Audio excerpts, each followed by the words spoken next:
Hello, and welcome to another episode of the Road Coach Podcast, the show where we share what we've learned through years of living on the road, through research and experimentation on how to not only survive, but thrive, even when you're out of your element. And today we have a very special guest. Mr. Brad Klyn is with us. And Brad has been in the medical device business now probably just over 25 years, I would say, eh, Brad? Uh, 2002. So what's that? 23 years? Yeah, getting close to 25. 23 years. So for those of you watching on video, you can tell he started when he was 4 years old. So good for you. Cut the umbilical cord and right to medical device sales. Skip Uh, school. yeah, yeah. So thank you very much for joining us. I guess a good place to start, I would say, is let's get a quick background on what you're doing right now, who you're working for, and what your travel schedule is like. Sure. Yeah. So first of all, thanks for having me, Rob. I know it's we've talked about it for a while, so it's great to finally get together and happy to share my experience. So I currently work for Intuitive Surgical, and as the area sales manager for Western Canada. So I'm based in Vancouver, but will handle from BC to Manitoba. And I've been with Intuitive for 2 years, as of now, just over 2 years in that role. And Intuitive, we sell a soft tissue robotic assisted surgical system. So ranging from anywhere from, urology, gynecology, general surgery, thoracic, cardiac, head and neck, anything basically outside of spine, ortho, and neuro.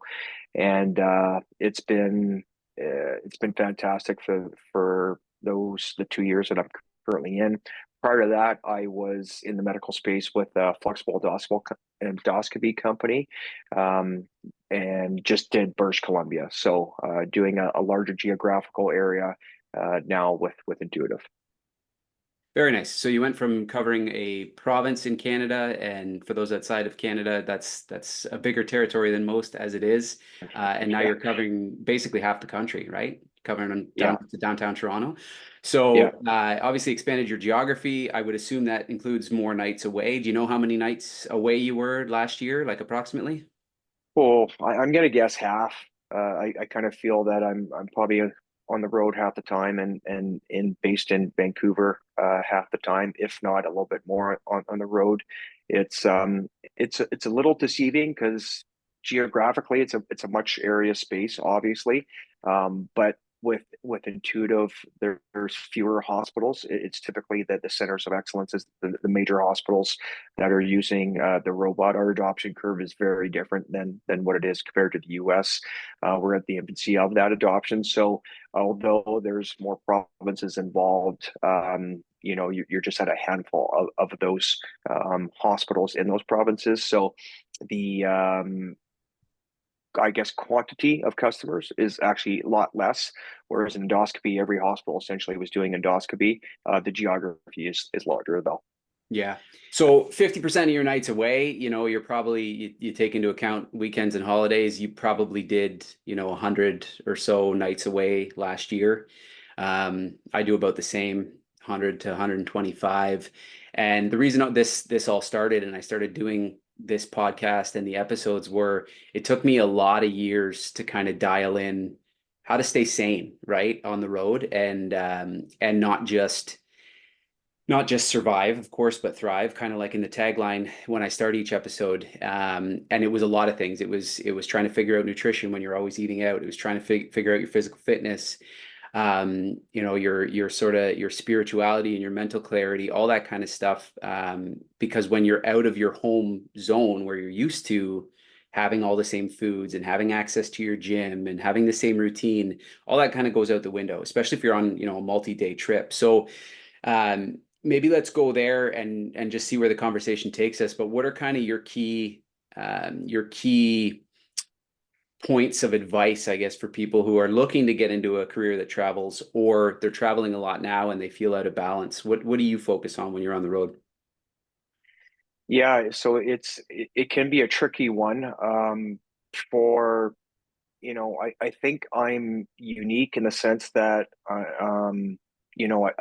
don't have a family. I don't have a partner, so it's easier for me to um, be more selfish, I guess, in the sense that if I'm working a 16 or 18-hour day, I'm not hurting anyone else because of that. It's my own choice that I'm dedicating to work, which makes it easier on the road. I think those in a people that have a family situation, it's probably more difficult with that balance. So for me personally, what I try to do, honestly, Rob, is I try to have fun. So if I'm on the road and I know I'm going to a destination for work, what I'll typically try to do is say, okay, what can I do there in addition to that work to get that balance? So maybe I'm in East Coast on a Wednesday to a Friday. What I'll typically do is, check out what sports teams are playing, who's their hockey team, who's their football team. It doesn't have to be professional. It could also be, minor professional. It could be junior, and try to, be a tourist in whatever location that I'm going to have fun. Now that I'm doing my role for Western Canada, I'm flying a lot more, but previously in my previous role doing British Columbia, I drove everywhere. It was rare that I ever flew anywhere in British Columbia. So, if I'm going to Fernie, which is a 12, 13-hour drive from Vancouver, I would do that. And if it was the summer, I'd be packing my golf clubs, I'd be packing my paddleboard. Um, there was trips there that I would pack two bikes. I'd have a road bike and I'd have a mountain bike. And, maybe I would spend 2 weeks in that area, Mhm. hang out for the weekend there. And then, being in that hospital setting, it's pretty easy to get information from the locals, where to eat, where to do activities, what they suggest, and that's what I would do. Or sometimes I would incorporate that with them. If it was the winter, I'm bringing my skis, or maybe I'm bringing my hockey equipment, or my snowshoes. So I always try to make the most of the travel. There's times where you just get to your destination, do your work, and you hurry back home. And because of my lifestyle, I think I've got more of an opportunity to have fun with it, and so I think that's important for me from a balance perspective. Um, I literally just finished a call with my mentor, and I was talking about we're bringing a couple of doctors to do a case observation with our DaVinci robot in New York at Memorial Sloan Kettering. And I had asked him, is there a chance to spend some time with you, both on the personal side, but also the business side. So when those surgeons will go back home to, in this case, it's Vancouver and Calgary, I'll stick around for a couple of days. I'll spend a day in the field with him and have an ability to shadow my mentor, and then I'll see if there's a New York Rangers playing, Right. and then check out a game, and like I say, be a tourist. So I think for me that's been important in the sense that got that balance to, hey, work hard, play hard. I certainly, don't mind putting in the hours for sure, but I also think it's important to have that time to unwind. And if I can do that on the road, those are experiences that not everyone gets, and I feel Mhm. fortunate to go to a lot of the locations that we get to go to. So it's fun to explore. Yeah, and something that I think is really important that I think some people miss when they travel for work is the fact that the locals can be a good resource for you. I do the same thing that you mentioned. I'll talk to people in the hospital, or people that I meet out at restaurants or in whatever town I'm in, and just ask, what do you do here for fun, right? And Yeah. and as you said, when you're on a plane, you can't bring your skis all the time. You can't bring your golf clubs. You can't. I mean, sometimes you can, which is great. But I remember, being on the East Coast and being in the middle of what I thought was nowhere, and it turns out there's like 5 or 6 waterfalls within a 2, 3 kilometer run. And so you find out about that, and all of a sudden you're going to see spectacular landscapes that you wouldn't get to see, or I wouldn't get to see necessarily within within walking distance of my home. So I think the locals definitely can be a really, really good resource for you. And like you said, it's a huge benefit for those of us who get to travel to see parts of our countries that a lot of people don't ever get to see. And I think we miss out on the beauty of where we live if we don't make the time to explore. Hmm. Yes, we're there to do a job, but you may never be back there, right? And an example from going up north a couple of years ago, I went up to the Northwest Territories, and I was all the way up in Inuvik, which is it's in the Arctic Circle, and so a 2 hour drive on a pothole filled dirt road got me right to the Arctic Ocean, and I got to dip my feet in the Arctic Ocean, which is something that a lot of Canadians will probably never do in their lifetime. Hmm. And Hmm. had I not made the effort to do that, we had to rent a truck, we had to rent it off a local, like we just paid cash for their SUV for the day, and we actually took the manager of the front desk at the hotel. We took her with us because she had nothing Awesome. to do and no one to talk to, right? It's stuff like Yeah. that that I think can really make a trip special when it otherwise could just be going to do your job and coming back. Yeah. So I appreciate you Yeah. bringing it up. When it comes to, I guess, the fitness side of things, because obviously you're a very active guy, maybe just give us, before we get into sort of your physical routine or your fitness routine, a bit of background on like your life in athletics, because I think you are far more athletic than most people just in general. So maybe give us a bit of history on you, and then we'll get into kind of your fitness routine on the road too. Yeah, sure. It's actually kind of a good segue because I'll touch on one of the things that you spoke about, just running, and running is a fantastic way to explore the location that you're in, as well as getting some exercise, as Mm. well as, it's not just a physical aspect, but it's also there's a mental aspect to it as well too, right? And that's something else that I think is getting a lot more prevalent in today's society is that the importance of that mental break. It's almost becomes meditative a little bit. So um, you touched on before I get into my athletic side, you touched on your trip up to Inuvik and the Arctic Circle. And it actually immediately reminded me my previous role. I did British Columbia as well as the Yukon. And, there's only a couple of hospitals in the Yukon, but did a trip up to the Yukon and ended up going on a 7 day hike Oh, with wow. some other buddies, through the mountains. And Very you're cool. loading, you're packing everything in, you're packing everything out. And same thing, like would I've ever done that outside of that work trip? Perhaps, but most likely not.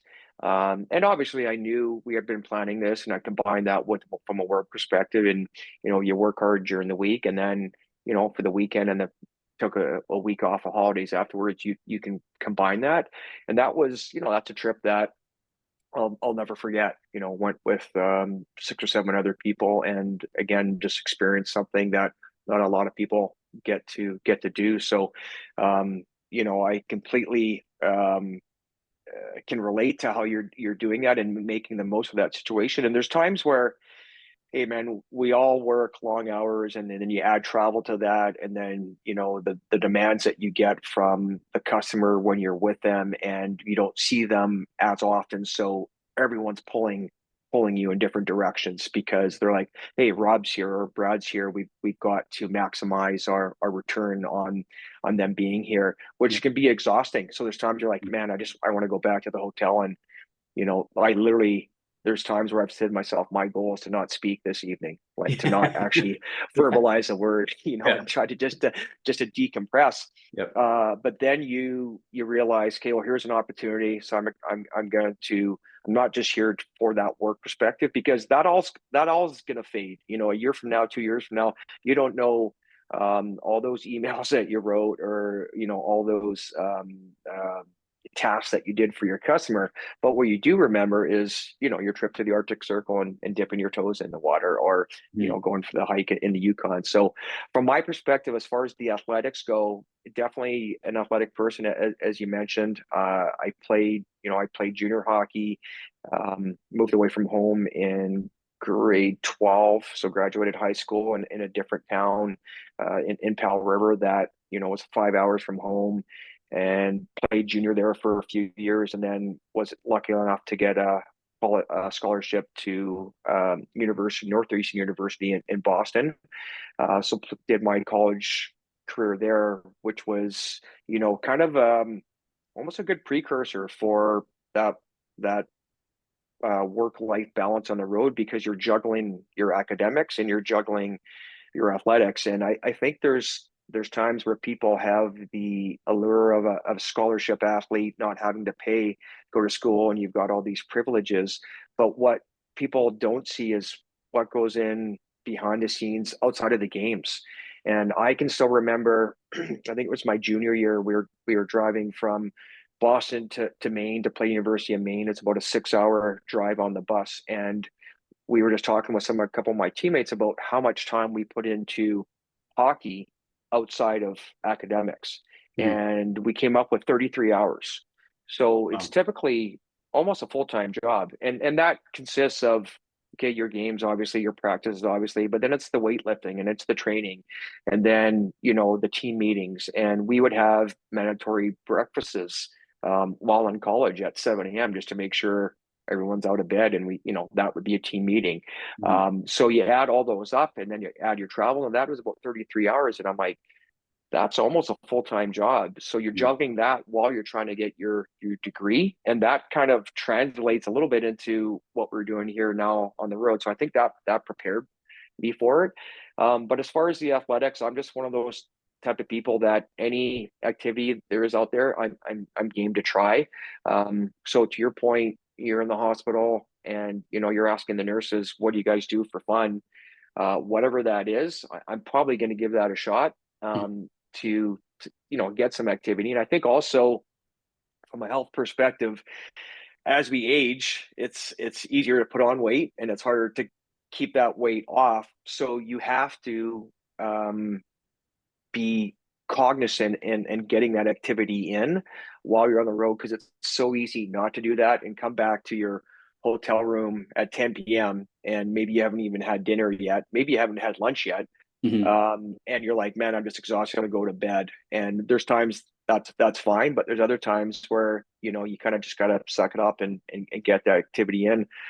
um, Not to get sidetracked, but we've got this, with Intuitive, when we do our meetings in the US, we got this 5 at 5 club, it's called. Mhm. And our VP of sales, Mark Bland, who's an awesome guy, but super, super active, super fit. It's all volunteer, but we go for a run at 5 a.m. for 5 miles. Oh, In nice. whatever city that we're in. So we were just in Dallas for our annual meeting last month, and you don't know what it's like being on the road at national conferences. Like, they're exhausting. Mhm. They're fun and they're productive and everything else, but you've also have that social aspect where you're seeing your peers from across the country or across sometimes globally, Mhm. and you want to spend time with them. So you've got your call it 7 a.m. meetings to 5 p.m. Then you're going out for dinner and you're having a team function, but then you're socializing with the other ones. Yep.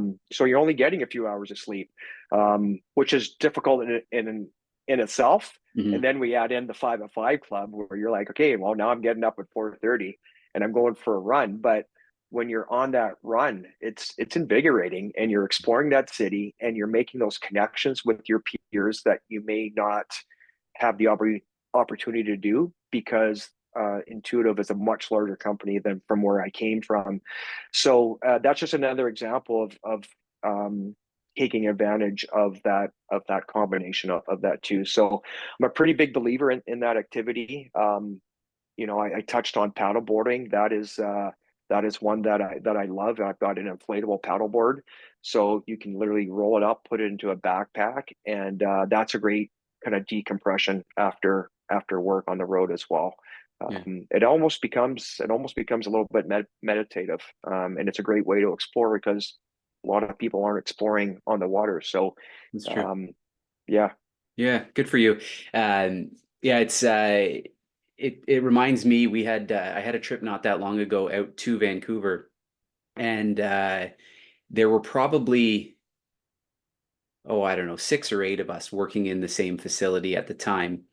And the temptation always is, when you're out with people you haven't seen in a long time after a long day's work, let's go get dinner and let's maybe have a couple of beers and let's stay up late and talk. And at that time, I was like, guys, regardless of what you do, I'm getting up at 5 and going for a run, and I want to run the seawall because I never get to come out here, right? And we're right downtown. This is prime location for me. I want to do it kind of as the sun's coming up, and it shifted the whole evening because everyone wanted to do the same thing. And we ended up doing, 6 or 7 kilometers at 5 or 6 in the morning. And it turned into the entire week where you're there. That was the standard, right? Like it's just, you can Yeah, do whatever you want at night, but show up for the run in the morning. And it's not like we're not racing anybody. We're running slow kilometers, but to be able to do that as a team, I find that when you get into that rhythm, you bond even more than those nights where you end up, drinking too much booze and staying out till 2 in the morning. And you perform a lot better during the day too. So it can almost, when you take the lead on that kind of stuff, it can almost make the entire group better, for that particular project, which is something that I really, really enjoy when we can make happen. So I appreciate you telling us that. I also wanted to bring up, I've known you of, probably close to 10 years now at this point. You, you've always, so I tend to have a gym membership that I can transfer anywhere. So it's Fit for Less, which is like the discount Good Life brand. And pretty much every major city now in Canada has some sort of Fit for Less that I can get into just by tapping my phone, which I really like because I like to be able to lift. And you have kind of, as long as I've known you, always been the king of you'll work out wherever you are. So yeah. can you maybe just take us through when you're in a hotel room, you typically don't need a gym. What's your hotel workout routine to stay in shape? Yeah, happy to. So I I'm not anti weights. I have weights. The adjustable Bowflex dumbbells, and I got a bench in my downstairs, so I do that at home. But we lifted so much in my hockey career, whether it was junior or college or minor professional. And so far as going to the gyms, I'm just not that guy anymore. So I'm old school. It's the old Herschel Walker workout, man. Push-ups, sit-ups, and a good friend of mine that I grew up playing hockey with is Paul Correa, and he was a believer in that as well. And I literally do a couple sets of push-ups with varying degrees of wide and narrow and mid. I'll do some squats, some jumping squats. I'll do some punches, and I'll do a series of different crunches. It takes me 15 minutes, maybe. And it's just something small that I can do in the mornings before I go, and that's kind of my pre-workout. Now, I usually try to get in a run, not all the time, and sometimes it's at night, sometimes it's in the morning. And if I'm by myself, it's typically more at night at the end of the day. But there's just kind of small things like that you try to incorporate, to make time for. You had asked about nutrition, and this is another thing, because it's easy to enjoy a nice big meal Mhm. after your work day, and that's something that I look forward to. I'm like, hey, during that day, and you're grinding, you're like, oh man, this whatever steak dinner or glass of wine is gonna feel great because I earned it, and Mhm. and that's fine. But at the same time, I basically have completely cut out breakfast. I just I do a smoothie, and I have, in the past, I would just bring a shaker cup, bring in whatever my different ingredients would be, whether it's like an all-in-one Vega with some protein, or psyllium husk and those type of things. But what I actually got just recently, and I got Christmas presents pretty much for my whole family, which makes the Christmas shopping a little easier too for my niece, nephew, mom, and sister. Mhm. Myself, is just a portable blender. That's Okay. so it's essentially, it's battery powered, and so now what I'm doing is I'm still bringing those powders, but now I can actually go to the grocery store the night before and get some frozen fruit, maybe some frozen vegetables, whatever it is, and then put that into that blender with those powders, and that's my morning meal all the time, like unequivocally, without exception. And sometimes that becomes your lunch, and then it's kind of feeding to that dinner. I'll throw a couple of protein bars, like a healthy protein bar, in my backpack. I have got some in my car as well too. So if you just don't have the time to do that, you can have a little nutrition in that sense. And I try to be mindful of what I'm putting in. I remember when I started my career, you go to Tim Hortons, and I'm not a donut guy. I'm pretty good for staying away from sweets. I've always just never really had that sweet tooth, which I think is a good thing. Mhm. So I'm like, oh, I'm going to get healthy. I'm going to have a muffin, and then I looked into it, and the muffins got more sugar than the donuts. So I'm just like, why am I doing this? Why? Mhm. What's the point of doing this? I'm getting, maybe it's nurses, the endoscopy nurses. You're getting some donuts, and I'm having a muffin myself. I'm like, I don't need to do that. So it's part of that, that moderation, uh, and also just trying to replace it with something that's healthy. Like I've never had a cup of coffee in my life. I just never got into the habit. I didn't think it was a good thing to be relying on something, and then you add in your creams and your sugars and those type of things. So my energy is that smoothie, um, and it's not for taste. It's not that I love it in that sense. It's just I know that I'm doing something good for the body, and you're filling up your stomach, so you're not getting those hunger pangs, because obviously you need some nutrition to to perform. Yeah, and that was a big shift for me, a few years ago when I really started to take, my nutrition seriously. Um, because I found that when I was on the road, I was completely contradicting all of my fitness goals with the way I ate. And when I was at home, I was perfect, but I justified not being basically horrible on the road because I was so good at home, right? Hmm. And, at home, when I've got my setup, I'm probably averaging about 150 plus grams of protein per day on like 2000 calories max, and I eat very clean. But then I would Hmm. go on the road and I would eat a breakfast sandwich for breakfast, and then I would eat, another sandwich of some sort with bread in it for lunch, and then at dinner I'm eating, who knows, like a burger or something, right? And Hmm. what I noticed is very much along your lines is that when you consciously cut sugar out of your diet, it becomes very easy to stick to your nutrition goals no matter where you are. Hmm. And so even if you're in a cafeteria in a school somewhere, like you can find an apple and a cup of vegetables, as Hmm. long as you, for me anyways, as long as you Hmm. are aware of what has sugar in it, and once you do Hmm. cut it out, your energy levels just skyrocket, right? Hmm. Hmm. Yeah, it's interesting. I've never like coffee. I've never really gone down that road, so I don't know what it's like to be on it and then get off it. Mhm. Ironically, my sister and my dad had, well, my dad's passed away, so he had a sweet tooth. My sister still does have a sweet tooth. My mom and I just didn't have that. So I think I'm lucky in that sense, because there's just so many empty calories in the sugar and then the high and the spike and everything else Mhm. from that front.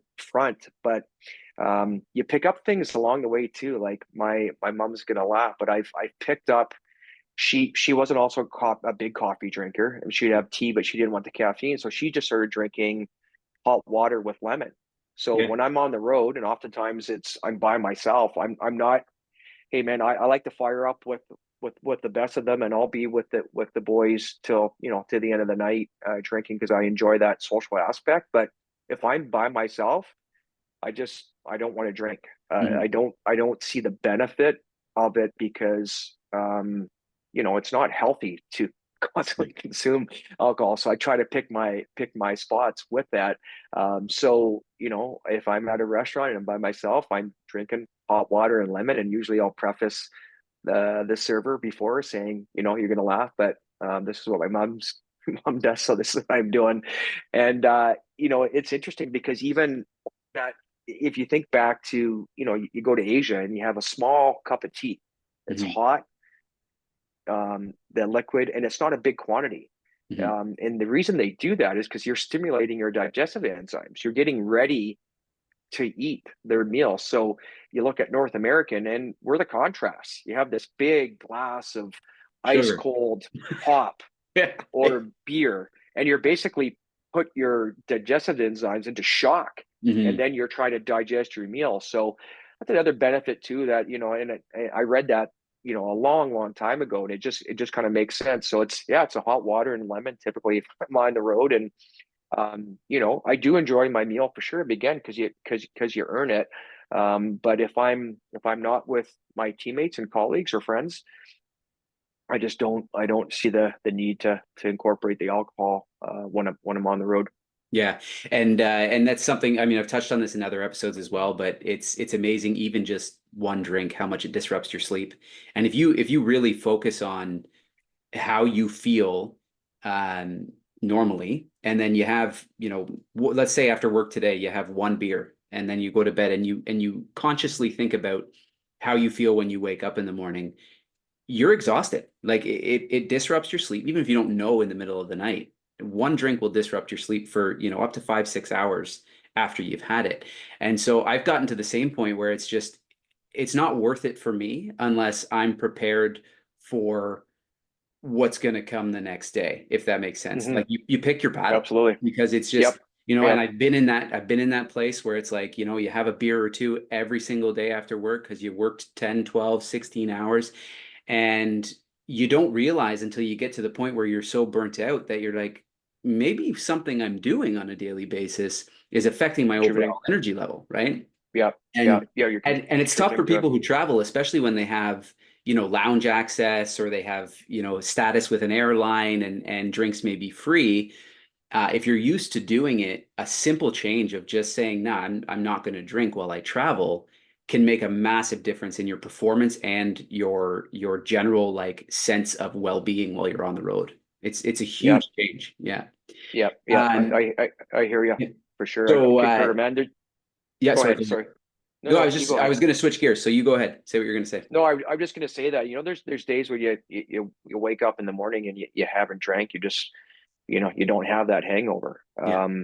And again, don't get me wrong. I like to fire up with the boys as much as anyone else too. And as you said, you've got to pick your spots because there's going to be consequences to whatever your Yeah. decision is. I mean, I just talked to you about we had our annual meeting in Dallas last month, and the team went out for dinner, and a bunch of them someone went to like a rifle range, and some other ones went bowling or whatever.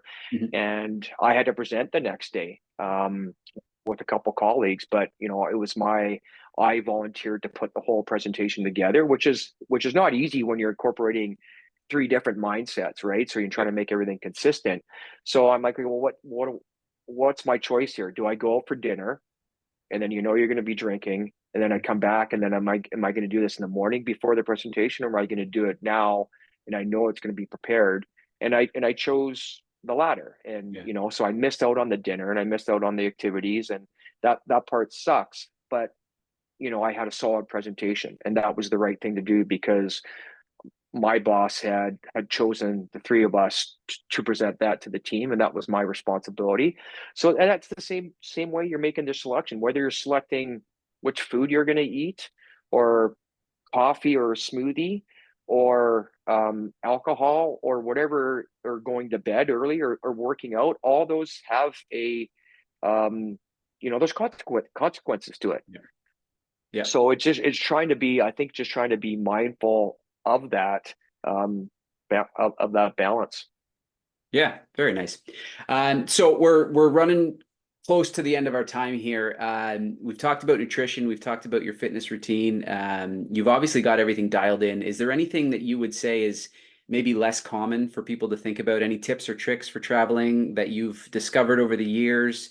Anything special you do that maybe people wouldn't know about? Yeah, well, I think we touched like the food one for me, just with the smoothie. I think Mhm. that's an important one too, that you can prepare the night before and go get your healthy groceries, put that in your fridge at the hotel, and that's your smoothie in the morning. And like I say, sometimes that becomes lunch. So I think that's a big one for me. I learned later, after intermittent fasting was a thing, that I kind of was doing that the whole time, because I was after I finished playing professionally, I gained a lot of weight because I kept consuming the same way that I was, which was heavy carb loading, Mhm. in that era, and you weren't burning it off. So you gain weight. It's only got one where to go. Yeah. I was injured, so I couldn't work out. So then I'm like, I got to stop eating so much, and that's where that kind of smoothie kicked in. So I think that's a big one for me. Just not knowing you don't need to eat every single meal. Mhm. There's fasting has been around for thousands of years, Yeah. and it's not easy. But food is obviously a necessity for nutrition, but you don't need it in the same quantity that I think that us as society deems from a frequency perspective. Mhm. So, my advice is if you're on the road, try to be a little more selective of maybe the quantities that you're eating, and also just the volume of your meal each time that you are eating. Do you know, do you need that third glass of beer or that second glass of beer, or do you even need a glass of beer? So yeah, I guess that would be. I think the other things that we touched on, and to your point, is just being selective. But that's one of the things that helped me, because if you're not performing at that same um, level of burning your calories, uh, then you've got to reduce the intake, right? There's a balance there, and if you're continuing that intake and not burning it off, then you're gonna pack on the weight. So it was funny story of that is that after I was playing in Kansas at the time after college, and injured both my groins quite badly, and I couldn't. I was just rehabbing, and I Mhm. was doing these exercises I was lying on my back, and I had a Swiss ball in between. I was doing these groin exercise, and my mom, who's awesome lady, never says anything bad about anyone, and she's like, Bradley, look at your belly. You're lying on your back and it's still sticking out. And I'm just like, that's it. No more breakfasts. I'm getting chirped by my own mother. And I'm like, Oh, hey, that's this is good. enough's enough. But it Yeah. was that mentality. Just kept eating. Just wake up in the morning, and I start to eat breakfast. I'm like, well, you don't need to. Like, Yeah. actually, have a glass of water. What I actually do is I put out a glass of water the night before, let it get to room temperature. And the very first thing I do is chug half of that. I go to the bathroom, take a pee, come back, drink the second half of it, fill it up again, and then go have my shower, do my routine, and then I've had two full glasses of water before you even start. And you can fill your stomach up with liquid. It doesn't need a solid, and I think Mhm. that's an important thing to remember, because it's a dangerous slope being on the road and eating Mhm. constantly, and not working out. It's not a good combination. No, and people, I don't think people realize how much it's all over social media now. People want to be fitness influencers and nutrition influencers, and they talk about, insulin responses and glucose spikes and all that kind of stuff. And I think people are just, I think they're tuning out to that kind of stuff at this point, just because they're so overwhelmed with all of these experts telling them what to do. But I would encourage anyone out there, even if it's not just having water for breakfast, like you said, you can go and eat eggs and ditch the toast, and Mm-hmm, and if you just cut out those simple carbs from your day, you're mm-hmm, not going to be as hungry the same way. mm-hmm, And mm-hmm, people don't understand that, they think that, if I get whole wheat toast or I get rye toast or I'm eating potatoes, that it's good carbs. Well, there are better carbs than others, but mm-hmm, you can run on protein and fat. And when you mm-hmm, do, you don't consume as much food. mm-hmm. So I'm very much of the same opinion. And people, people always twist their face at this one, but I put raw eggs in my shakes. Like I'm very similar to you. I pack a little baggie for every day that's got my protein in it, my creatine, some potassium, a couple other nutrients, some fiber. You mentioned psyllium husks, and it's just Mm-hmm. ready to go. And when I stop wherever I stop, I get skim milk and I get a dozen eggs, and it's milk, eggs, and protein is my breakfast. Hmm. Hmm. Rocky Balboa styles every I, morning. I was immediately thought about that in Yeah, Rocky, where he's cracking the eggs and throwing in yeah, the blender before the workout. So yeah, no, yeah. absolutely. No, it's you got to be smarter, right? Mhm. It's I mentioned it before. It's easier to put on weight. It's harder to take it off, and you have to balance what you're putting in, and make those choices for Yeah. sure. So, okay, so one more thing just before we wrap up here. Do you take any supplements, and do you recommend anything for people who travel a lot? Yeah, I mean, I'm big on this. So, like, ironically, as a kid, I wasn't a great eater. My mom tried to force fruits and vegetables down me, and I didn't.